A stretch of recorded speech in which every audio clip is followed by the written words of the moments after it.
Hey everyone, it's me, HawkeyeG here with another video for you. Today I'm doing a video covering all the changes I could find in the Dwarfs playable race between Game 2 and Game 3. From the looks of things, the Dwarfs are one of the races that saw the fewest tweaks, but there's still some interesting and significant changes that they've made. Just a couple of things to mention. I am making this video on patch version 2.0 right after Immortal Empires release. I don't expect things to change drastically anytime soon, but I'm sure in a few updates there will be things that I've missed. I also won't be talking about changes that were made game-wide, so things like healing by percentage, or vigor restored by percentage, corruption changes, winds of magic changes, or the 10% reload time increase for all missile units are things that I won't point out, in segments in the video as having changed for the Dwarfs specifically, since they'll have changed for all of the playable races in the game. Now, I've split up the changes into various categories, so we'll be talking about any changes that apply to the race as a whole, changes which are specific to individual factions, like their faction bonuses, their start location, or their victory conditions, changes to legendary lords specifically, like their skill tree or starting army and special effects, changes to the research tree, changes to generic lord and hero skill trees, and changes to any of their units. It is a long list, but as we'll find out together, there isn't a large number of changes for the dwarves, and most aren't super significant, so we'll get through it without too much trouble. With that being said, let's get started. So the first section would be the racial mechanics changes, and that's just to cover any widespread changes that have been made to the race as a whole and would apply to every faction. While I won't include things, like I said, that have affected all the races in Immortal Empires, I will include race-specific mechanics. So for the dwarves, that would be things like the grudge system, or the oath gold and crafting system. However, there isn't really anything new to talk about here. They don't have any new army stances or anything like that. The way that you build oath gold hasn't changed from game 2. The way that your grudges work and the bonuses and penalties therein haven't been changed, at least not since the update that came with Thorek Ironbrow. The way that you build grudges, now each faction does start with some unique grudges since that rework, but again, hasn't changed since Game 2, so if you've played them since their rework in Game 2, you'll be very familiar with everything. The Oath Gold and crafting system doesn't seem to have changed either. I have to admit I haven't inspected every individual item and rune, but the stuff that I used most frequently in Game 2 is still there. Things like the Master Rune of Spite and the Iron Warden's Tanker are still there. They don't seem to have changed, so I don't think that there were any significant changes to any of these systems for the racial mechanics of the dwarves. So overall, I would say that these are the same. There have also been changes to victory conditions, but again, that's something that happened for every race coming in from past games, and I want to talk about those details in the faction-specific sections anyway, so since there's not much more to say here, let's move on to that faction-specific changes section. So for faction-specific changes, what I want to talk about is any changes to their faction bonuses, their starting positions, their starting units, starting enemies, allies, and neighbors. For the dwarves specifically, we'll be talking about their starting grudges, and we'll also be talking about their victory conditions. So we're starting out with Karaz-a-Karak, the primary faction of the dwarves. At this time, there is no change to their faction effects. All of the effects that you see listed here are exactly the same as they were in Warhammer 2. The start location for them hasn't changed either. We still start in Karaz-a-Karak of the Silver Road. There's been some slight tweaks to their army. In Immortal Empires, you had hammerers and a grudge thrower and some quarrelers.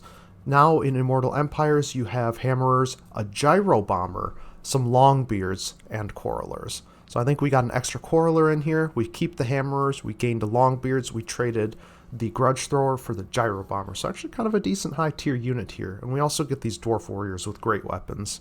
Now for their diplomacy situation, in Immortal Empires, we started with a non-aggression pact and military access with Barak Var and non-aggression pact with Reichland. You can see that's the same here. In Immortal Empires, however, we started with a lot more wars.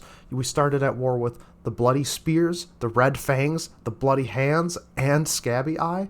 But you can see here, we're only at war with the Bloody Spears at the start, so we don't have as many widespread wars. We're not going to get pulled into as many different conflicts early on, so it gives you at least a little bit more freedom and flexibility in the early game and maybe a little bit less of a target.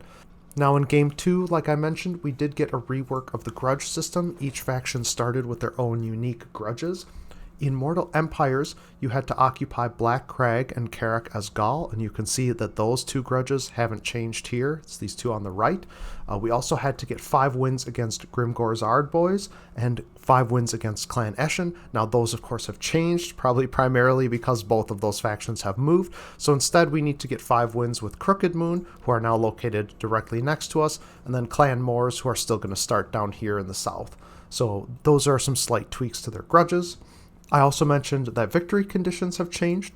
So for Karaz-a-Karak, the short victory, you just have to complete one of those 4 major grudges that we looked at, and then the standard occupy, loot, raise, or sack, so win 30 settlement attack battles. So it's actually pretty simple, and especially because Skarsnik starts right here, you can probably wipe that one grudge out really fast, and then kind of do whatever you want to hit this point, and that would essentially secure you a victory, though you're probably going to want to focus on the south to, try to clean up some of these other major grudges before they get too overwhelming if you can, or at least so that eventually you get rid of them. Now, the long victory conditions are going to be the same across all of the dwarf factions in this new game, and they're just going to be like this. You have to achieve the short victory conditions. You basically have to get rid of all those starting grudges and only have like 2 or 3, modern grudges and have everything else cleaned up. And then, of course, 70 settlement attack victories. The next faction we'll be looking at is the Ancestral Throng of Grombrindal. Now, of course, this is one of the factions that's seen the most changes, of course, because it's an entirely brand new faction. Grombrindal himself still existed before, but was part of the Karaz-a-Karak faction. Now, his faction special effects have not changed from Game 2. These are all the same. Of course, his starting location has changed drastically, however. We are now nowhere near Karaz-a-Karak in the Silver Road, and we are instead in the Drakla Spire of the Iron Coast, way over here in the northwest. There have been some small tweaks to his army too. In Immortal Empires, you had a blasting charge miner, an iron drake, and a gyrocopter with brimstone. In Immortal Empires, we now have hammerers added. We've lost the blast charge miner. We still have the iron drake, but we also have a thunderer, and we keep the gyrocopter with the brimstone. Obviously, his diplomacy stances would have changed as well. In Immortal Empires, we would start pretty much the same as Karaz-a-Karak, because same faction, non-aggression pact and access with Barak-Var, non-aggression with Reichland, and war with 4 of the Greenskin tribes. Here in Immortal Empires, we can see we only have war with Clan Septic. In Immortal Empires, the starting grudges were to occupy Mount Gunbad, which was from the Bloody Spears straight to the northeast, and then occupy Mount Silverspear, which was directly east of their start, which is probably a minor Skaven faction. You also had to get the 5 wins against High Elves and Dark Elves. Here in Immortal Empires, you can see we keep the 5 wins against High Elves and Dark Elves, and we also have to win 3 battles against Nagaron specifically, so our objective here is probably going to be to take out the Dark Elves first, and then find some High Elf scraps to clean up. To ensure that we take out the Dark Elves, our short victory campaign does require that we destroy the following faction. We'll probably get the 3 attack victory, or the 3 wins in battle that we need at that point as well, and then just get 30 different settlements. And of course, we also have the same long campaign victory conditions here as well. Up next, we have Clan Angrund as a faction. Their unique faction mechanics haven't changed. We're still on the race to claim Karak 8 Peaks and suffer upkeep penalties until there, but we get some unique ancestor heroes starting out to help compensate with that. Now, out of all of the reworks that the Dwarfs got, this is pretty much it. We saw some decent changes to all of these ancestral heroes, their abilities, their effects, their damage. So we've got the list here. I don't really feel like I need to cover it. The information's here on the screen if it's important to you.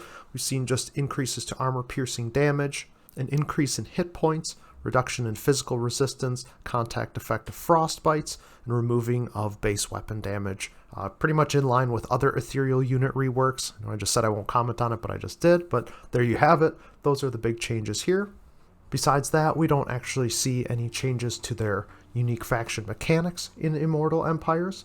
Their start position is technically a little different. In Immortal Empires, they would have started in Karak Izor of the Vaults province, we're still in the same province, but instead this time we start at Zarek-Zil as our capital, so we have to kind of work our way up instead of working our way down. The starting army across the two games is actually identical. The Hammerer, 2 Rangers, and 4 Ethereal Heroes. We get the exact same starting selection of units for Belegar Ironhammer in this campaign as well. For Diplomacy in Immortal Empires, we started with Non-Aggression Pact and Access with Karak Kadrin, and a Non-Aggression Pact with the Border Princes. We also started with a war with Broken Nose, Crooked Moon, and Crooked Moon Mutinous Gits, as well as Skull Takers. In Immortal Empires, you can see we've dropped a couple of those wars. We no longer start at war with the Skull Takers, and we do not start at war with the Crooked Moon as well, probably because Crooked Moon is now decent ways across the map from us over here northeast of the Silver Road. For the reworked victory conditions for Clan Angrund, we not only have to capture Karak Eat Peaks by direct ownership or through vassals, which you probably want to own it yourself, but you also have to make sure that there is no longer any race or competition for Karak 8 Peaks by completely eliminating all the other factions that desire to obtain it. Besides that, we have the standard 30 settlements and the same long campaign victory conditions as every other dwarf faction. And we'll see that here their unique faction effects haven't changed from Game 2 either. It doesn't make a note of it here like it does in Game 2, but we can see that they do have frozen climate as suitable for them, which is different from other dwarves. Like I said, it's not mentioned here. It's mentioned in Warhammer 2 it shows up, but overall there is no actual change. It still works the same for both Game 2 and Game 3. For starting location, we start in Karak Kadrin of Peak Pass, so, much like Mortal Empires, there is no change to be had here. We see a decent bit of changes for the starting army, though. In Mortal Empires, we had Giant Slayers as well. In Immortal Empires, we do not have Giant Slayers. We do keep the regular Slayers and the Thunderer. We also get added a Trollhammer Torpedo Iron Drake as well. When it comes to the Diplomacy, there is no change from Mortal Empires. We are simply at war with the Red Eye, so same as Game 2. And for our unique grudges, we pretty much have the same thing as last time, except it seems like we have one additional grudge in Immortal Empires to capture Karak Ungor. Otherwise, capturing Karak Vlag, Silver Pinnacle, and Nashrak's Lair are all the same. In Game 2, we had the objective to occupy Red Eye Mountain. We seem to have traded that out with the objective to capture Karak Ungor, probably because I don't think that Red Eye Mountain is a thing that exists anymore. Maybe formerly Red Eye Mountain is now Fallen King Mountain.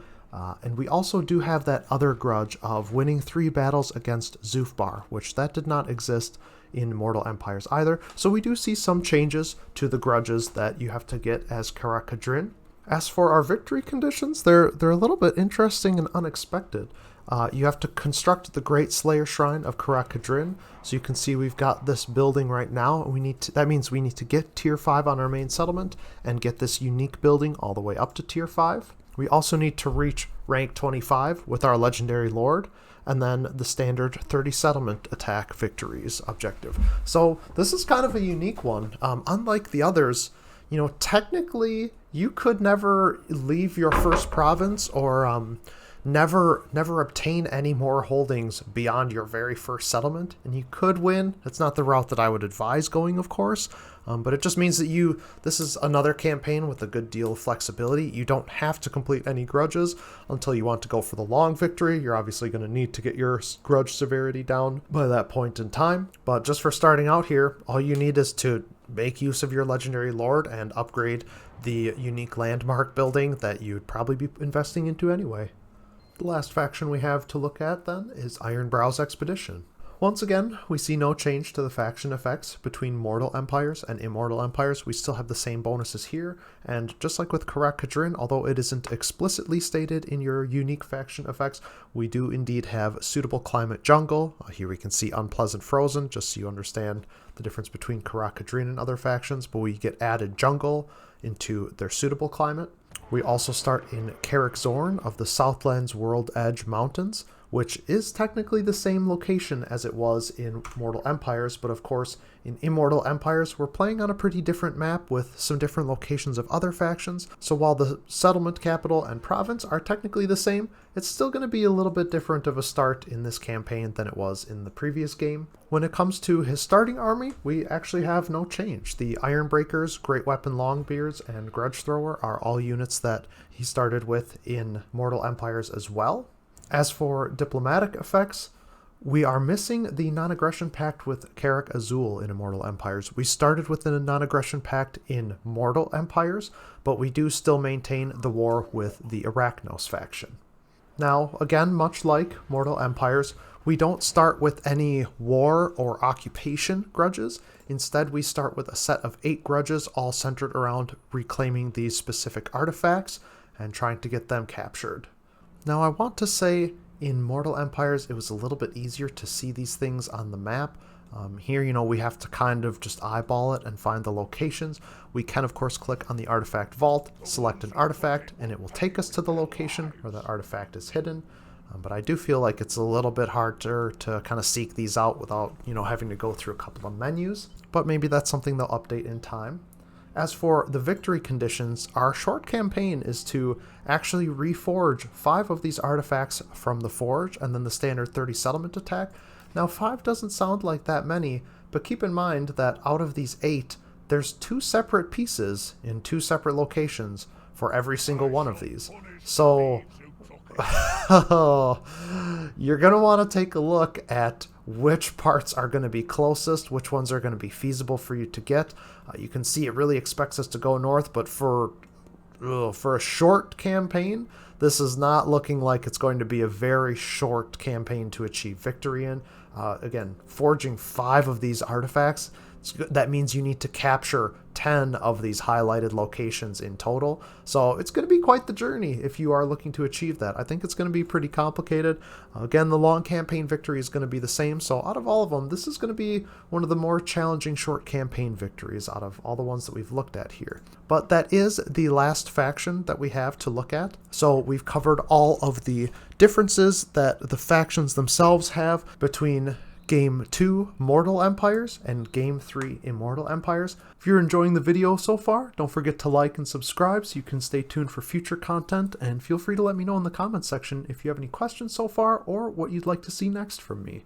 We are next going to look at each of the legendary lords individually and see how their unique traits, unique skills, unique items, and any stat changes that they might have encountered have come into play in Game 3. So to make our way through the factions once again, we're going back to Karaz-a-Karak, and we are looking at Thorgrim Grudgebearer, the legendary lord, to begin with. Now, his unique trait of High King has not changed in Immortal Empires. We still have the same bonuses and the same abilities as we did in Mortal Empires. There also haven't been any changes to his unique skill line. All of these skills do the same thing. His bonus High King does the same thing.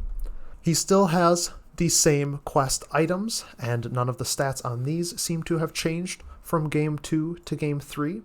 However, something to note here is that it appears that all of the levels required for quest battles for all lords have been reduced by 1. I don't know if that's if it worked the same way in the previous game, or if it really is a level down. If you go and look at the past game, you'll notice each of these numbers is off by 1, so I don't know if that is some kind of tweak that they made, or if it's just something with the way that the mechanism of handing out the quests works. But you don't have the series of steps to take for any of these quests. At this point in time, you just get the quest battle for the item. You don't have any sort of, multi-step process that you have to follow. You don't have to recruit gyrocopters into your army before you can get this battle to trigger, stuff like that. So you do just get to jump straight into the quest battles here. So probably one of the less interesting ones, we really didn't see any changes to his skill tree or his stat line or his unique skills in his skill tree or his unique trait. So we don't have anything to talk about here. Let's move on to the next legendary lord. His unique trait of White Dwarf actually does get a little bit of a buff here in Immortal Empires. In Mortal Empires for Game 2, we just had reinforcement range and leadership bonus, but here in Game 3, we get the additional 10 melee defense for Quarrelers and Iron Drake units. So it's actually a pretty decent buff. It's kind of weird to have melee defense on your missile units, especially the Iron Drakes, who don't know if they'll benefit from that a lot, but 10 melee defense is nothing to scoff at, so it's a pretty decent bonus there. As for his skill tree, none of his unique skill tree line has changed. All of these stats are going to be the same, and I hate to admit it, but I actually didn't think to compare the values on this skill tree because I, of course, didn't realize that this one was different. However, just at a glance, I would say everything looks the same, so I don't think that any of these other skills have been changed. Obviously, Lightning Strike is reworked in Game 3, but other than that, we don't actually see any changes to his skills as a legendary lord. And the same thing of Thorgrim is true for Grombrindal when it comes to quest battles and items. It seems that all of the level requirements have been lowered by 1 level. I didn't notice any stat changes on any of these items. So from what I can tell, these things still work the same, but of course we just get quest battles issued. We do get set bonuses in Game 3 though, so that might be something that's worth taking note of, is the bonus that we get from that. It's kind of nice to have. But otherwise, no serious changes here. Grombrindal, except for that 1 bonus to his unique trait, we don't really see any other significant changes here.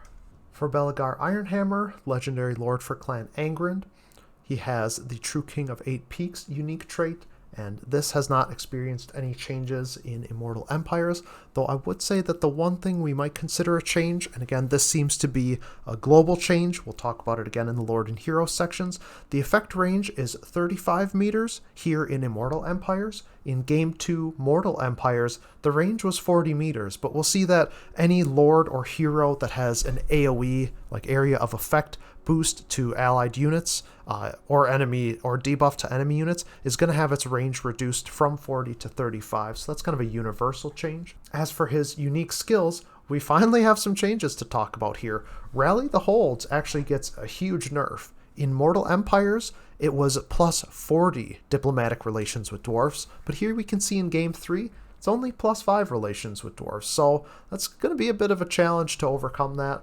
Hopefully we can use some of the other mechanics in the game to compensate that. His quest item bonus will help with that too.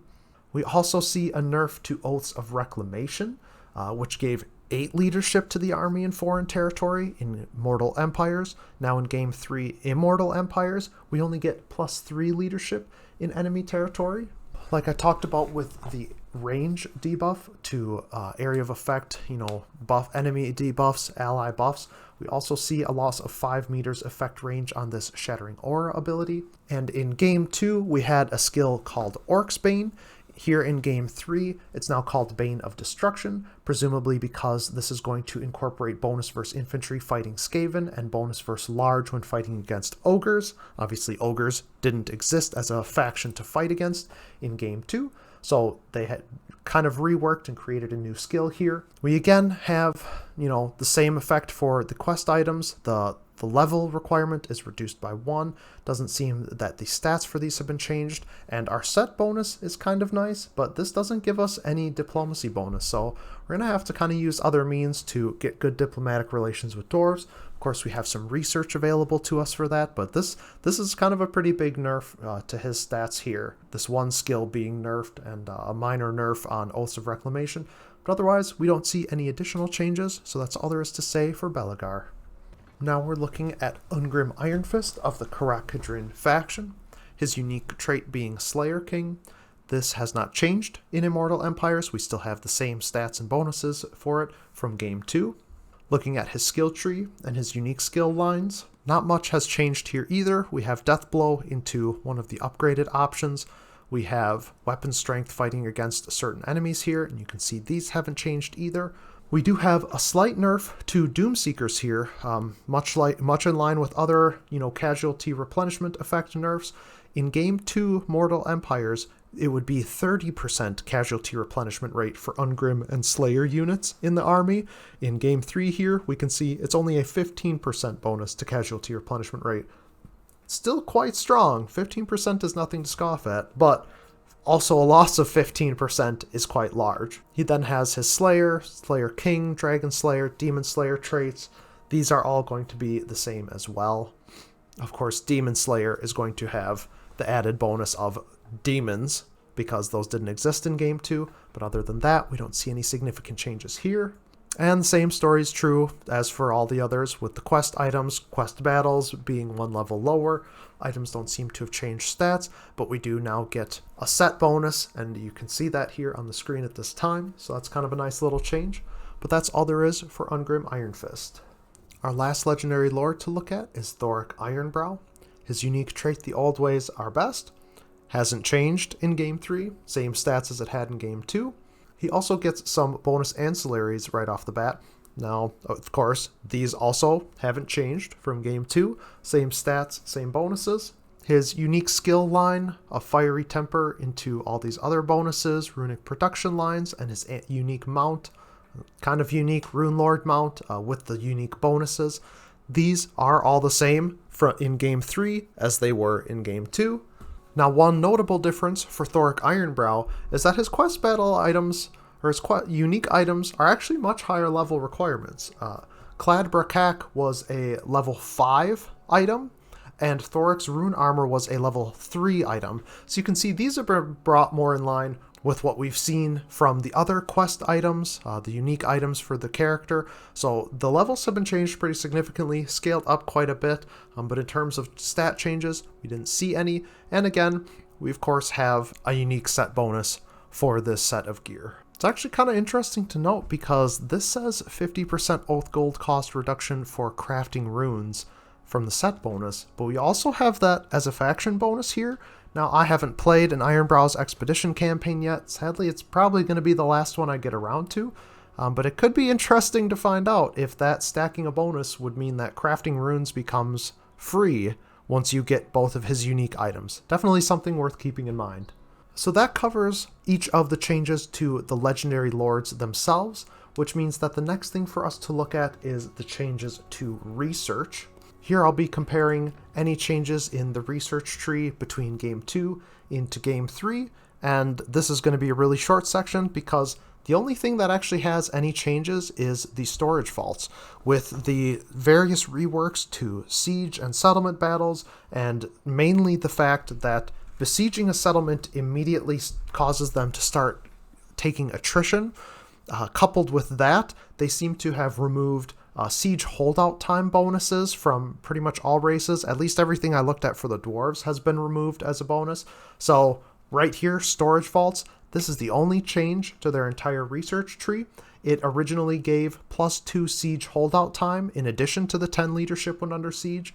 It no longer gives the siege holdout time of +2, and that's it. Those are all the changes to the Dwarves research that we have to talk about. That means that it's time to look at any changes to skill trees. So I mentioned this at the start, but I want to touch on it again. I don't want to mention in detail changes that cover or apply globally to all races. I still don't want to talk about them in detail, but I want to briefly mention them, as I did discover some while in the process of making this video. So one example to note is that several Lord and Hero skills that are active abilities with area of effect seem to have their area of effect reduced by about 5 meters. Now I mentioned this before, but if you missed it, this applies to things like area of effect debuffs to enemies. You can see we have a 35 meter range. That was 40 in Game 2. Same thing for Rally and Stand Ground, or any other area of effect buffs or debuffs on Lords and Heroes. All seems to have followed the same rule that the range has been reduced by 5 meters. The other example to note is that Hero specialty skills have seen adjustments across all races. So a good example would be training having a boosted effect on all heroes in the game that have training, or the increased chance of wounding a target, seeing a slight increase in percentage chance, again, across all heroes in the game. So those are things that we've seen universally apply for all races, but they do still apply here. Now, starting with just a generic Lord for the Dwarves, the changes that we have to look at here. So we've got, their standalone skill, Lord of the Deeps. We actually used to get 10 leadership for subterranean intercept and siege battles in Game 2, but in Game 2 we did not have the 6 leadership when fighting against Skaven, so a bit of a rebalancing for this perk. It's also a bit of a minor change and presumably universal, but Deadly Onslaught now gives a 60% charge bonus instead of a 40% charge bonus in Game 2. We've also seen a pretty substantial number of nerfs to many of the red skill tree skills. For example, Axe Lord at the maximum level used to give 8 melee attack and melee defense. It's now down to 6. Tactician used to give 15% ammo and 6 missile strength, so we see a reduction in ammo here. And at the top level used to give 20 ammo and 12 missile strength, down to 15 and 8. For Fire and Fury, for Iron Drakes and Flame Cannons, all levels have been decreased. Used to give 6 missile strength at level 1, 9 missile strength, and 5 ammo, 5 reload reduction time, down to 6 and 4. 12 missile strength and 10 reload time, down to 8 and 8. Grimnir's Heirs also saw some debuffs. Used to be 6 melee attack and weapon strength, now down to 4 melee attack. Used to be 8 melee attack and 12 weapon strength, now down to 6 melee attack. Thunderer also got some debuffs. Used to be 9 missile strength, here we see 6. Used to be 20% ammo and 12% missile strength, now down to 8% missile strength. Honored by Grimnir also saw a bit of a nerf where physical resist for Slayers, Hammerers, and Ironbreakers used to be 15% for rank 7 and above. Now it's down to 10% in Game 3.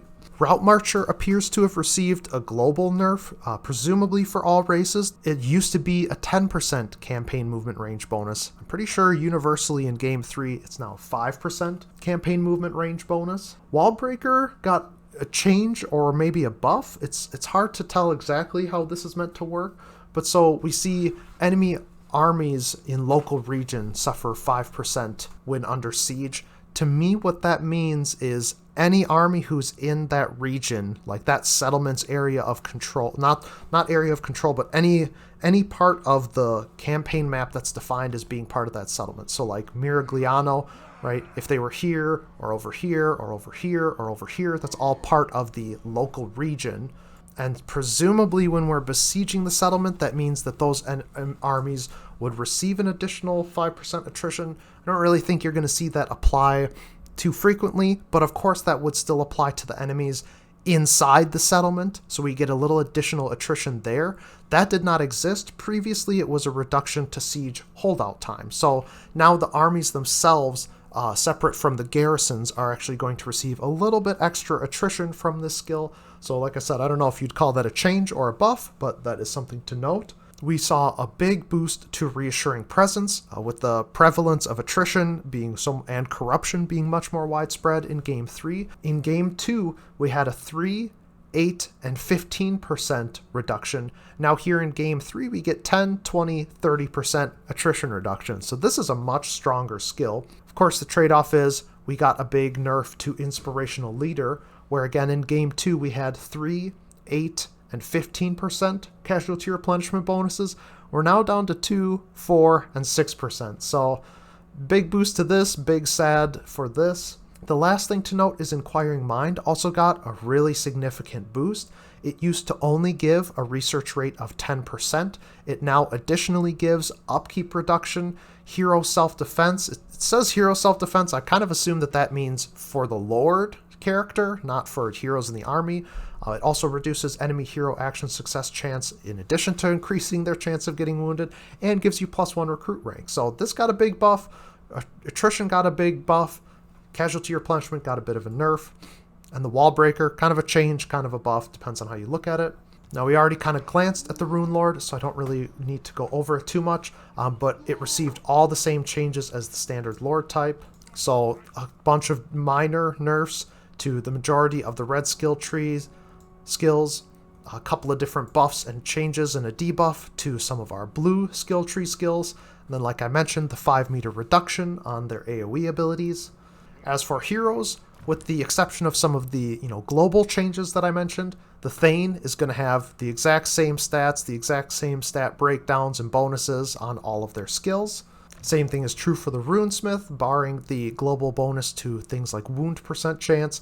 We're going to see all of the same effects that we saw in Game 2, all of the same stats and bonuses and facts and figures.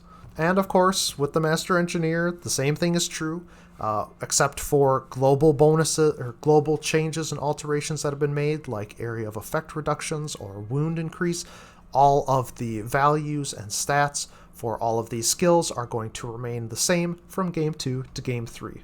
So definitely not as interesting of a set of changes here. Not a lot to talk about, but I think it's worth covering anyway, just so that people know, there's some of these global changes that have been made, so it's not like heroes are exactly the same, but in terms of the stats and different skills that they have, we really didn't see many changes for the dwarves other than really the minor alterations to the red skill tree and some of the major alterations to the blue skill tree that are going to apply to pretty much every lord, or that are going to apply pretty universally to any faction that you play as. So a buddy of mine introduced me to a site called TWWstats.com, Total War Warhammer Stats. Great way to look at units and be able to compare them. So we're going to use this as a way to compare. There's only really 2 changes to units for the Dwarfs roster that I found, and that is recruit cost and upkeep cost for both Dwarf Warrior variants and both Iron Drake variants. So we can see here in Warhammer 2 to Warhammer 3, right, we've got the little information here. Dwarf Warriors in Game 3 cost 25 less to recruit and 5 less upkeep. Dwarf Warriors with great weapons in Game 2 and Game 3. In Game 3 they cost 25 gold less and have 6 less upkeep. Iron Drakes from Game 2. Iron Drakes from Game 3. In Game 3, Iron Drakes have 200 less recruit cost and 50 less upkeep. So that's actually a pretty significant buff in my opinion. That's a significant upkeep change.